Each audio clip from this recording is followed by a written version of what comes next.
মৰমৰ ছাত্ৰ ছাত্ৰীসকল, আমি আজি আলোচনা কৰিম পৰিমাণৰ তুলনা ক্লাছ 7ৰ চেপ্টাৰ 8 নোট কেইটামান দিয়া আছে ইয়াতে। দুটা সংখ্যাৰ পৰিমাণৰ তুলনা কৰিবলৈ হ'লে এককবোৰ একে হ'ব লাগিব, মনত ৰাখিবা। সমতুল্য অনুপাত ওলোৱা কুৱেশ্যন আছে, ইয়াতে কেইটামান ষ্টেপ মই লিখি দিছোঁ, তোমালোকে নোট কৰি ল'বা, ঠিক আছে। এতিয়া আমাৰ ধুনীয়াকৈ দিয়া আছে।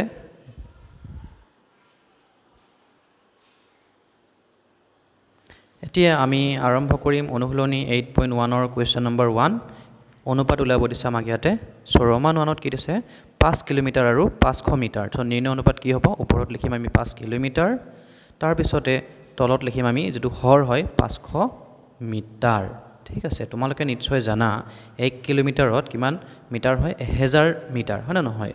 চ' ওপৰত আমি লিখিলোঁ 5 ইনটু 1 কিলোমিটাৰ মানে কিমান 1000 মিটাৰ।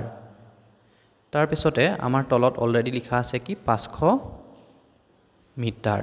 তো ইয়াতে আমি একে একক যে কেঞ্চেল কৰিব পাৰিম, মিটাৰ মিটাৰ কেঞ্চেল যাব। তাৰপিছত আমি আকৌ 0 0 দুটা আছে ন, ওপৰৰ তলে কাটিম। তাৰোপৰি আমি এই 5 দুটা দেখিছা তোমালোকে, লব আৰু হৰত যে আছে দুটাকে আমি কাটিব পাৰিম। 5 1 গুণ 5, ওপৰতো 5 1 গুণ 5, হয় নহয়। গতিকে আমাৰ কি থাকিব ওপৰত, লবত কি আছে 1 ইনটু 10, তাৰমানে 1 10 গুণ 10, হয় নে নহয়। তাৰপিছতে তলত কি আছে অনলি 1, গতিকে আমাৰ যিটো অনুপাত কি হ'ব 10 অনুপাত 1, মানে 10:1, ঠিক আছে। এবাৰ আমি কৰিম ছেকেণ্ড ৰোমান 2, 6 সপ্তাহ আৰু 21 দিন। একে লিখিলোঁ 6 সপ্তাহ ওপৰত আৰু 21 দিনৰ তলত। তোমালোকে নিশ্চয় জানা এক সপ্তাহত কিমান দিন, 7 দিন, হয় নে নহয়। এইটো লিখিব লাগিব, তলত কিমান থাকিব 21 দিন। তো ইয়াতে আমি দিন কেঞ্চেল কৰিব পাৰিম, হয় নে নহয়। তাৰপিছতে 7 আমি কেঞ্চেল কৰিম 21ক, এবাৰ 3বাৰ যাব, 7 3 গুণ 21, হয় নহয়। তাৰপিছতে আকৌ আমি 3ৰে কেঞ্চেল কৰিব পাৰিম 6, হয় নহয়। 3 1 গুণ 3, তাৰপিছতে 3 2 গুণ 6, গতিকে ওপৰত কি থাকিব 2, তলত থাকিব 1, গতিকে অনুপাতটো কি হ'ব 2:1 হ'ল। তাৰপিছতে আহিব আমাৰ ৰোমান 3, 30 দিন আৰু 210 ঘণ্টা। এতিয়া কি হ'ব 30 দিন ওপৰত আৰু 210 ঘণ্টাটো তলত। এক দিনত কিমান হ'ব আমাৰ 24 ঘণ্টা, হয় নে নহয়। গতিকে আমি লিখিব লাগিব 30 দিনক কনভাৰ্ট কৰিলে কি হ'ব 24 ঘণ্টা ওপৰত আহিব, আৰু তলতটো আছে অলৰেডি 210 ঘণ্টা, হয় নহয়। ঘণ্টা ঘণ্টা কাটিব পাৰিম। তাৰপিছত আমি ইয়াতে কি কৰিব পাৰিম 0 0 কাটি দিম আমি, 3 কাটিম আমাৰ 21ক, 7 বাৰ যাব, হয় নে নহয়। এতিয়াতো আমাৰ কেঞ্চেল নাযায় আৰু, গতিকে আমাৰ যিটো লব কি হ'বগৈ 24, ওপৰত 24 থাকিব আৰু তলত কি আছে আমাৰ 7, হয় নে নহয়। অনুপাতটো কি হ'ব 24:2 বা 24 অনুপাত 7, এইটোৱে আমাৰ এনচাৰ। তাৰপিছত আহিলে আমাৰ ৰোমান 4, 12 মিটাৰ আৰু 100 চেণ্টিমিটাৰ। তো মিটাৰত কনভাৰ্ট কৰিব লাগিব, হয় নহয়। তো 1 মিটাৰত কিমান চেণ্টিমিটাৰ হয় 100 চেণ্টিমিটাৰ। তো 12 ইনটু কিমান লিখিম আমি এইটো 100 চেণ্টিমিটাৰ, হয়নে। কাৰণ 1 মিটাৰত 100 চেণ্টিমিটাৰ যে, চেণ্টিমিটাৰ কাটি দিম আমি, হয় নহয়। এতিয়া একে যে এককটো, তাৰপিছতে 100 কেঞ্চেল যাব, হয় নে নহয়। এতিয়া ওপৰত কি থাকিব 12 1 গুণ 12, হয় নহয়। তলত কি থাকিব অনলি 1 থাকিব, গতিকে আমাৰ যিটো অনুপাত কি হ'ব 12:1। তাৰপিছত আহিলে ৰোমান 5, 7 বছৰ আৰু 12 মাহ। এতিয়া আমি ইয়াতে কি কৰিব লাগিব, লিখিলোঁ আমি জানো 1 বছৰত কিমান মাহ হয় 12 মাহ হয়, গতিকে লিখিছোঁ 7 ইনটু 12 মাহ। তলত 18 আছে, মাহ কেঞ্চেল কৰিলোঁ, কি দি কাটিব আমাৰ এতিয়া ইয়াতে 6 দি কাটিব পাৰিম। 6 3 গুণ 18, 6 2 গুণ 12, ওপৰত 2 আছে, হয় নহয়। 7ৰ লগত 2 পূৰণ কৰিলে কি পাবা 7 2 গুণ কি হ'ব 14, আৰু তলত কিমান থাকিব 3 আছে, হয় নহয়। 3 আছিল নহয়, 6 দি কাটিছিলোঁ 3, গতিকে উত্তৰটো কি হ'ব 14:3, ঠিক আছে। এতিয়া আমি আৰম্ভ কৰিম কুৱেশ্যন নম্বৰ 2। ইয়াতে সুধিছে অনুপাতবোৰ সমতুল্য হয়নে নহয়। চ' প্ৰথমতে আমাৰ ষ্টেপখিনি মনত ৰাখিবা। আমাৰ 4:5 দি আছে, আমি ইয়াক ভগ্নাংশত নিব লাগিব প্ৰথমতে, ঠিক আছে। মই নোট যে দিছিলোঁ আগতে। চ' প্ৰথমতে আমি ইয়াক ভগ্নাংশত লৈ গ'লোঁ 4/5, ঠিক তেনেকৈ 2:3 কি হ'ব 2/3, ভগ্নাংশত নিব লাগিব, ঠিক আছে। এতিয়া ইয়াৰ যিকেইটা হৰ, প্ৰথমটোৰ যিটো হৰ 5, ছেকেণ্ডৰ হৰটো কি 3, তে 5 আৰু 3 আমি লসাগু উলিয়াব লাগিব। আমি জানো এই দুটাই কি হয় মৌলিক সংখ্যা হয়, আৰু সেইটো আমাৰ হৰণ নাযায় একে সংখ্যাৰে, গতিকে ইহঁতৰ যিটো পূৰণফল সেয়ে হ'ব আমাৰ লসাগু। গতিকে কি হ'ব 5 3 গুণ 15। এতিয়া আমি হৰটো কি কৰিব লাগিব, ইয়াতে 15 কৰিব লাগিব, তেতিয়া আমাৰ সদৃশ ভগ্নাংশ হ'ব, হয় নহয়। তো গতিকে 15 কৰিবলৈ আমি কি কৰিব লাগিব, প্ৰথমটো 3ৰে পূৰণ কৰিলোঁ, ওপৰতো কৰিব লাগিব, গতিকে কি পাম 4 3 গুণ 12, তলত কি পাম 5 3 গুণ 15, তলত আকৌ কি কৰিব লাগিব 3 আছে ন হৰত, গতিকে আমি ইয়াত পূৰণ কৰিবলৈ 5ৰে, ওপৰতো কৰিব লাগিব, হয় নহয়। গতিকে কি পাম আমি ইয়াতে 10, আৰু তলত পাম আমি 15। তোমালোকে চোৱাচোন দুটা সমান পালা নেকি বাৰু, ভগ্নাংশ দুটা।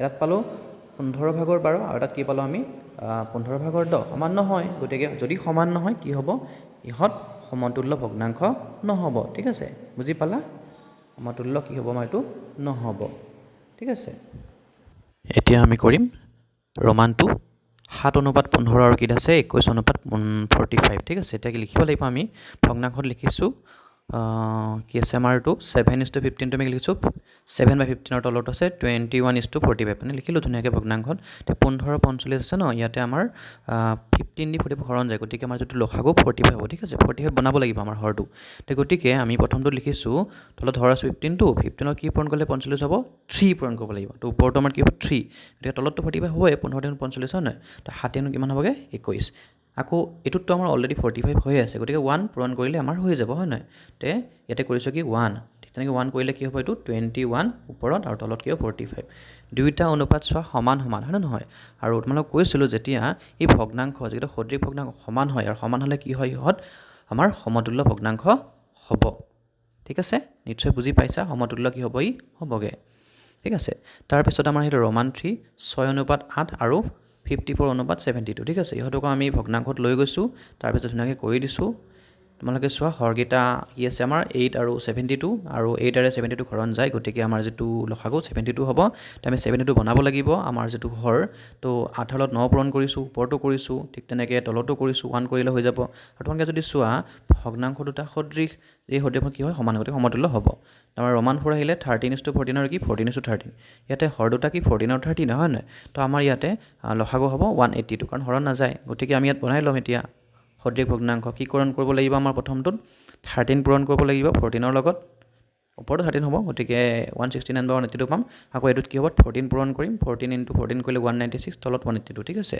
আৰু এই ভগ্নাংশ দুটা আমাৰ সমান নহয় গতিকে কি হ'ব সমতুল্য ইহঁত নহ'ব ঠিক আছে এতিয়া কৰিম কুৱেশ্যন নম্বৰ 3 কি তিনিটা জ্যামিতি বাকচৰ দাম 33 টকা বুলি কৈছে তো 286 টকাত কিমানটা জ্যামিতি বাকচ পোৱা যাব সেইটো সুধিছে 33 টকাত কেইটা পায় তিনিটা লিখিলোঁ যে 33 টকাত 33 টকাত পোৱা জ্যামিতি বাকচৰ সংখ্যা কেইটা তিনিটা তো আমি 1 টকাত কেইটা পাওঁ কেইটা পাম তিনিটো ওপৰত আৰু 33টো তলত যাব মানে 33/3 হয় নহয় ইমানটা পাম ভগ্নাংশত লৈ গ'লোঁ আমি এতিয়া আমাৰ 286 টকাত কিমানটা পাম আমাক সুধিছিলে নহয় তো আমি কি পাম এতিয়া 33/3 হয় নহয় লিখি তাৰ লগত আমি পূৰণ কৰিব লাগিব কিমান আছিলে এইটো 286 ইমানটা পাম এতিয়া আমি এটা কেনচেল কৰিব লাগিব আমাৰ 3ৰে 33 কেনচেল যাব হয় নহয় কেইবাৰ যাব 3 × 3 আৰু এইফালে আমাৰ 11 বাৰ যাব 3 × 11 33 হয় নহয় আকৌ 11ৰে 286 কেইবাৰ যাব 11 × 11 তাৰপিছত কি হ'ব আমাৰ 286 আছে ন কেইবাৰ দুবাৰ যাব 11 × 2 = 22 তাৰপিছতে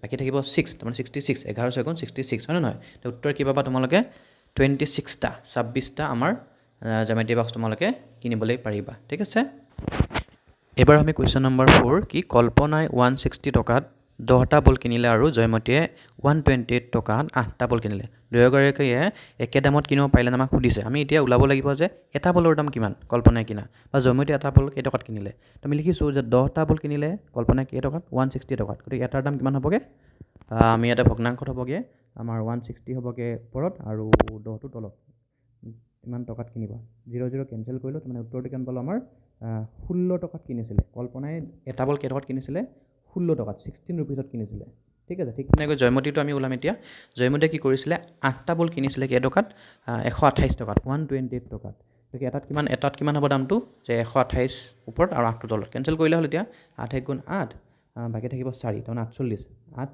6 × 48 তোমালোকে যদি চোৱা ইয়াতো আমি 16 টকাই পালোঁ আৰু তাৰমানে কল্পনাই 16 টকাত কিনিছিলে এটা বল আৰু জয়মতীয়েও কিনিলে গতিকে কি হ'ব দুয়োগৰাকীয়ে একে দামত কিনিব পাৰিলে হয় নে নহয়